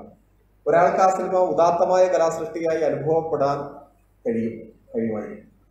അത് ഒട്ടും ഇഷ്ടപ്പെടാത്ത ഒരു കലാസൃഷ്ടിയായി ഞാനതിനെ കാണുകയും ചെയ്യും. അപ്പോൾ ആ ഒരു വൈവിധ്യം, ആ ഒരു ബഹുസ്വരത അതിൻ്റെ ആസ്വാദനത്തിൽ ഉണ്ടാകട്ടെ. ഞാനതിനെ അങ്ങനെ കാണാനൊന്നും കാരണം ഇപ്പൊ ചില ആളുകൾ ആ സിനിമയെ ഭയങ്കരമായി ന്യായീകരിക്കുന്നു, ആ സിനിമയെ സാധൂകരിക്കുന്നു, അതിനെ ഗ്ലോറിഫൈ മഹത്വവൽക്കരിച്ചൊക്കെ അവതരിപ്പിക്കുന്നു. നിങ്ങൾ ജീവിതത്തിൽ ഒരിക്കലെങ്കിലും തെറി പറഞ്ഞിട്ടില്ലേ എന്നൊക്കെ ചോദിക്കുന്നുണ്ടാണ്. നിങ്ങൾ തെറി കേട്ടിട്ടില്ലേ? ഈ തെറി മലയാളത്തിലുള്ളതല്ലേ? ഇത് ഉപയോഗിക്കുന്നതല്ലേ? എന്താണ് ആ സിനിമയിൽ അങ്ങനെ പറഞ്ഞാൽ പ്രശ്നം? ഇത് തെറിയുടെ മാത്രം പ്രശ്നമില്ല. ഇപ്പം മുമ്പ് മലയാളത്തിൽ ഒരു സിനിമ പുറത്തിറങ്ങിയത്. അപ്പൊ ആ സിനിമ പുറത്തിറങ്ങുന്നതിന് മുൻപ് വലിയ വിവാദം പൊട്ടിപ്പുറപ്പെട്ടത് ആ സിനിമയിൽ പ്രസവം ചിത്രീകരിക്കുന്നു എന്നത് സംബന്ധിച്ചായിരുന്നു. അത് ഭയങ്കരമായ ഒരു വിവാദം പൊട്ടിപ്പുറപ്പെട്ടു. വലിയ തർക്കവിതർക്കങ്ങളൊക്കെ നടന്നു. കെയ്ൻ ഓർമ്മിക്കുന്നോന്നറിയില്ല. ആ സമയത്ത് കെയ്നുമായിട്ട് ഈ കാര്യം നമ്മൾ സംസാരിച്ചിരുന്നു യാദർച്ഛികമായിട്ട്. അപ്പൊ എന്റെ മനസ്സിൽ പെട്ടെന്ന് ഒന്ന് മെൽ ഗിബ്സന്റെ ഒരു സിനിമയുണ്ട്, നിങ്ങൾ പലരും കണ്ടിട്ടുണ്ടാവും, അപ്പോകലിപ്റ്റോ എന്ന് പറഞ്ഞിട്ടൊരു സിനിമ. ആ സിനിമയിൽ പ്രസവം ചിത്രീകരിക്കുന്നുണ്ട്. പക്ഷെ അത് വിവാദമായിട്ടില്ല. എനിക്ക് തോന്നിയൊരു കാര്യം, ആ സിനിമയിൽ വളരെ സ്വാഭാവികമായി ഒരു സ്ത്രീ, ആ സ്ത്രീയുടെ ഒരു പ്രസവം ആ സിനിമയിൽ ചിത്രീകരിക്കുന്ന പ്രത്യേകമായ ഒരു അന്തരീക്ഷത്തിൽ നടക്കുകയാണ്. അപ്പൊ അത് ഒരു അശ്ലീലമായിട്ട് ആർക്കും തോന്നിയിട്ടില്ല. അങ്ങനെ തോന്നിയിട്ടില്ല ആ സിനിമയിൽ. ആ സിനിമയിൽ അത് മുഴച്ചു നിൽക്കുന്നതായി തോന്നിയിട്ടില്ല. ആ സിനിമയിൽ വളരെ സ്വാഭാവികമായി അങ്ങ് കടന്നു വന്നു പോകുന്ന ഒരു കാര്യമാണ്. അതാരും അങ്ങനെ ചർച്ച ചെയ്തിട്ടില്ല. പിന്നെ ഈ സിനിമയെ ഞാൻ കണ്ടിട്ടില്ല, ഈ പരാമർശിക്കപ്പെട്ട മലയാള സിനിമ ഞാൻ കണ്ടിട്ടില്ല. അത് ഇറങ്ങിയതിനു ശേഷം പിന്നെ അങ്ങനെ വലിയ വിവാദമൊന്നും കണ്ടതുമില്ല. എന്തോ ആവട്ടെ, ഒരു വാർത്ത കേൾക്കുന്ന സമയത്ത് പെട്ടെന്ന് മനസ്സിൽ ആളുകൾക്ക് വരുന്ന ചില ഉത്കണ്ഠയോ പരമ്പരാഗതമായി കൈവന്ന ചില ധാരണകളുടെ അടിസ്ഥാനത്തിൽ വരുന്ന ഉത്കണ്ഠയൊക്കെ ആയിരിക്കും അന്ന് അങ്ങനെ ചർച്ച ഉണ്ടായിട്ടുണ്ടാവും. ഈ സിനിമയുടെ കാര്യത്തിൽ എനിക്ക് തോന്നിയ ഒരേ ഒരു കാര്യം, ഞാൻ വളരെ ലളിതമായിട്ട് സിനിമ കാണുന്ന ഒരാളാണ്. ഞാനൊരു ബുദ്ധിജീവി അല്ലതാനും. അപ്പോൾ അതിൽ പ്രശ്നം, മലയാളത്തിൽ ഇതിനു മുൻപും ചില സിനിമകളിൽ തെറിവാക്കുകൾ വന്നിട്ടുണ്ട്. ഞാൻ ഓർമ്മിക്കുന്നുണ്ട്. ഞാൻ ഉദാഹരണങ്ങളിലേക്കൊന്നും പോകുന്നില്ല. എന്നാൽ ഈ സിനിമയുടെ പ്രത്യേകത എനിക്ക് തോന്നിയൊരു കാര്യം, രണ്ടുപേര് കണ്ടാൽ അപ്പം തെറി പറയാം. ആദ്യാവസാനം അത് തന്നെയാണ്. അപ്പൊ തെറിയുടെ രാഷ്ട്രീയത്തെക്കുറിച്ചും തെറി രൂപപ്പെട്ടു വന്ന സാമൂഹ്യ പരിസരങ്ങളെക്കുറിച്ചും അതിലെ ഭാഷയുടെ പ്രശ്നങ്ങളെക്കുറിച്ചും ഒക്കെ നമുക്ക് ഒരുപാട് പ്രബന്ധങ്ങൾ രചിക്കാൻ പറ്റും. ആ പ്രബന്ധങ്ങളൊന്നും അർത്ഥശൂന്യമായിക്കൊള്ളണമെന്നുമില്ല. പക്ഷെ ഞാൻ അതിലേക്ക് ഇപ്പൊ കടന്നു പോകുന്നില്ല. ഞാനിതിലെ ഒരു സാധാരണക്കാരനായ സിനിമ പ്രേക്ഷകൻ എന്ന നിലയ്ക്ക് നിൽക്കുമ്പോൾ സിനിമയിൽ രണ്ടുപേർ കണ്ടുമുട്ടുമ്പോഴൊക്കെ തെറി പറയുന്ന, ആദ്യാവസാനം തെറി പറയുന്ന ഒരു സിനിമ, അതിനോടെന്തോ എനിക്ക് സംബന്ധിക്കാൻ തോന്നുന്നില്ല. ആ തെറി യാഥാർത്ഥ്യമല്ലാത്തതുകൊണ്ടോ നാട്ടിലാരും തെറി പറയാത്തത് കൊണ്ടോ ഒന്നുമല്ല. അപ്പോ ഒരാളോട് സംസാരിച്ചപ്പോൾ ഉയർന്നു വന്ന ഒരു ആശയമാണ് പറയാണ്, ഇപ്പോ മലമൂത്ര വിസർജനം എന്ന് പറഞ്ഞാൽ അതൊരു യാഥാർത്ഥ്യമാണ് അല്ലേ? അതൊരു യാഥാർത്ഥ്യമാണ്, എല്ലാവരുടെയും ജീവിതത്തിലുള്ളതാണ്. അപ്പൊ ഒരാളൊരു സിനിമ എടുക്കുന്നു, ആദ്യത്തെ സീൻ മുതൽ അവസാനത്തെ സീൻ വരെ മലവിസർജനമാണ് കാണിച്ചുകൊണ്ടിരിക്കുന്നത്. എന്നിട്ട് ആ സിനിമ കണ്ടിട്ട് അത് ഉദാത്തമായ കലാസൃഷ്ടിയാണ് എന്ന് ഒരാൾ പറയുന്നു. എന്നിട്ട് അയാൾ പറയുകയാണ്, വിസർജനം എന്നത് ജീവിതത്തിന്റെ ഭാഗമല്ലേ? വിസർജനമില്ലാത്ത ഒരു ദിവസമെങ്കിലും നിങ്ങളുടെ ജീവിതത്തിലുണ്ടോ? ഈ കൂട്ടത്തിൽ വിസർജിക്കാത്ത ആരെങ്കിലും ഉണ്ടോ? അതിനെ ഞാൻ യഥാർത്ഥമായി ആവിഷ്കരിച്ചിരിക്കുകയാണ്. എങ്ങനെ ഇതിനെ കുറ്റം പറയുന്നു പറഞ്ഞാൽ ഞാനതിനെ തള്ളിക്കളയും. അത് കാണുമ്പോൾ അതൊരു മനംപുരട്ടലായിട്ടാണ് പോകുന്നത്. ഒരു എന്താണ് ഇതിന്റെ ആവശ്യം എന്താണ് ഇതുകൊണ്ട് സംവദിക്കാൻ ഉദ്ദേശിക്കുന്നതെന്ന് അറിയുന്നില്ല. ഒരു പക്ഷേ ഒരു സിനിമയെ കാണാനും വിലയിരുത്താനുമുള്ള എൻ്റെ പരിമിതിയും എൻ്റെ കുറവും ആയിരിക്കാം ഇങ്ങനെ ഒരു വിലയിരുത്തലിലേക്ക് എന്നെ നയിച്ചിട്ടുണ്ടാകും. പക്ഷെ അതെന്റെ വിലയിരുത്തലാണ്. അതെന്റെ ഒരു അഭിപ്രായമാണ്. ആ അഭിപ്രായം എല്ലാവർക്കും ഉണ്ടായിക്കൊള്ളുന്നില്ല. അപ്പൊ ഞാൻ പറഞ്ഞു വരുന്നത് ഇത്രയേ ഉള്ളൂ. നാം സ്വതന്ത്രമായ മനസ്സോടെ സിനിമ കാണുക. അത് കണ്ടിട്ട് നമുക്ക് ഇഷ്ടപ്പെട്ടാൽ ഇഷ്ടപ്പെട്ടു, നമുക്ക് ഇഷ്ടപ്പെട്ടിട്ടില്ലെങ്കിൽ നമുക്ക് ഇഷ്ടപ്പെട്ടിട്ടില്ല. മറ്റൊരാൾക്ക് ഇഷ്ടപ്പെട്ടതുകൊണ്ട് നമുക്ക് ഇഷ്ടപ്പെട്ടോളണമെന്ന് ഒരു നിർബന്ധവുമില്ല. മറ്റൊരാൾ തള്ളിക്കളഞ്ഞതുകൊണ്ട് നമ്മൾ ആ സിനിമയെ ചേർത്ത് പിടിക്കാതിരിക്കണം എന്നുമില്ല. അത് ഈ ആവിഷ്കാര സ്വാതന്ത്ര്യത്തെക്കുറിച്ചും അതിർവരമ്പുകളെ കുറിച്ചും എല്ലാം നിങ്ങൾ പറഞ്ഞ അഭിപ്രായത്തോടുള്ള എൻ്റെ പ്രതികരണം അത്ര മാത്രമാണ്, ആ അഭിപ്രായം മാത്രമാണ് ഞാൻ സൂചിപ്പിക്കുന്നത്. മറ്റു ചില വ്യക്തിഗതമായ ചോദ്യങ്ങളുണ്ട്. ഞാനത് ഇപ്പം പൂ പോലെയുള്ള മനസ്സൊക്കെ പറയുന്നത് എനിക്കറിഞ്ഞൂടാ. അങ്ങനെയൊന്നും ആർക്കും ഒരു മനസ്സുണ്ടാവുമെന്ന് എനിക്ക് കരുതുന്നില്ല. നമ്മൾ എങ്ങനെയാണ് ഒരു മനുഷ്യനെ വിലയിരുത്തുക? ഒരു മനുഷ്യനെ വിലയിരുത്താൻ വലിയ പ്രയാസമാണ്. കലയെ നിർവചിക്കുന്നതിനേക്കാൾ ബുദ്ധിമുട്ടാണ് ഒരു മനുഷ്യനെ വിലയിരുത്തുക, നിർവചിക്കുക. നമ്മൾ എത്ര ലളിതമായാണ്, നമ്മൾ എത്ര എന്താ പറയുക, നിസ്സാരമായാണ് മനുഷ്യരെ വിലയിരുത്തുന്നത്. എനിക്കെപ്പോഴും തോന്നിയിട്ടുള്ളൊരു പിടികിട്ടാത്തൊരു കാര്യമാണ്. നമുക്ക് ചുറ്റുമുള്ള മനുഷ്യരെയൊക്കെ നമ്മൾ എത്ര നിസ്സാരമായാണ് വിലയിരുത്തി കളയുന്നത് ഒരൊറ്റ വാക്കുകൊണ്ട്. അതിന് ചിലപ്പോൾ ഒരു ജീവിതകാലം തന്നെ മതിയാവില്ല നമുക്കൊരു മനുഷ്യനെ വിലയിരുത്താൻ. നമുക്കൊരാളെ കുറിച്ച് എന്താണ് അറിയുക? അയാൾ ഒരു വിഷയത്തിൽ എടുത്ത ഒരു നിലപാടായിരിക്കാം, ഒരു കാര്യത്തിൽ പറഞ്ഞൊരു അഭിപ്രായമായിരിക്കാം, അയാൾ എഴുതിയൊരു വരിയായിരിക്കാം, അയാൾ പറഞ്ഞൊരു വാക്കായിരിക്കാം അയാളെ വിലയിരുത്താൻ നമ്മൾ മാനദണ്ഡമായിട്ട് എടുക്കുന്നത്. എന്നാൽ ആ ഒരു വരിയോ ഒരു വാക്കോ ഒരു നിലപാടോ ഒരു സമീപനോ മാത്രമല്ല ആ ആൾ. എത്രയോ ആളുകൾ വ്യത്യസ്തമായ വിഷയങ്ങളിൽ വ്യത്യസ്തമായ നിലപാടുകൾ സ്വീകരിക്കും. ഒരു തെറ്റായ നിലപാട് ഒരു കാര്യത്തിൽ സ്വീകരിച്ച ഒരാൾക്ക് മറ്റൊരു കാര്യത്തിൽ ശരിയായ ഒരു നിലപാട് എന്തുകൊണ്ട് സ്വീകരിച്ചുകൂടാ? നമ്മൾ എങ്ങനെ ഒരു ദിവസമോ ഒരു മണിക്കൂറോ ഒരു വർഷമോ അതിനിടയിലുണ്ടായ സംഭവങ്ങളോ വെച്ച് ഒരു വ്യക്തിയെ വിലയിരുത്തും? ഓരോ മനുഷ്യരും മാറിക്കൊണ്ടിരിക്കുകയല്ലേ, നമ്മളൊക്കെ മാറിക്കൊണ്ടിരിക്കുകയാണ്. അതാണ് ഞാൻ പറഞ്ഞത്, ഓരോ നിമിഷവും നമ്മൾ നവീകരിക്കപ്പെടുന്നു അഥവാ മാറുന്നു. നമുക്ക് ആളുകളെ വിലയിരുത്തുക വലിയ പ്രയാസമാണ്. പക്ഷെ നമുക്ക് ഏറ്റവും ഇഷ്ടം ആളുകളെ വിലയിരുത്താനാണ്, ആളുകൾക്ക് മാർക്കിടാനാണ് നമുക്കിഷ്ടം. ഒന്നുകിൽ നമുക്ക് അവർക്ക് നല്ല മാർക്ക് കൊടുത്ത് അവരെ ഏറ്റവും മഹാന്മാരായിട്ട് മാറ്റും, അല്ലെങ്കിൽ തീർത്തും കൊള്ളരുതാത്തവരായിട്ട് നമ്മൾ അവരെ ശരിയാക്കി വിടും. ഇതിനെല്ലാം ഇടയിൽ എവിടെയോ ആണ് എന്നതാണ് സത്യം. അതുകൊണ്ട് ഗർജിക്കുന്ന സിംഹമല്ല, പൂവലുള്ള മനസ്സുമല്ല, ഒരു പുല്ലുമല്ല, അതിനൊക്കെ അപ്പുറത്ത് നമ്മളെല്ലാം ഏറെക്കുറെ ഏകദേശം ഒരേപോലെയുള്ള വികാരങ്ങൾ പങ്കുവെക്കുകയും നന്മയും തിന്മയും ഒക്കെ കൂടിക്കല്ലുകയും ശരിയും തെറ്റും ഒക്കെ ഉൾപ്പിരിഞ്ഞിരിക്കുകയും ചെയ്യുന്ന സാധാരണ മനുഷ്യരാണ് എന്നാണ് എൻ്റെ അഭിപ്രായം.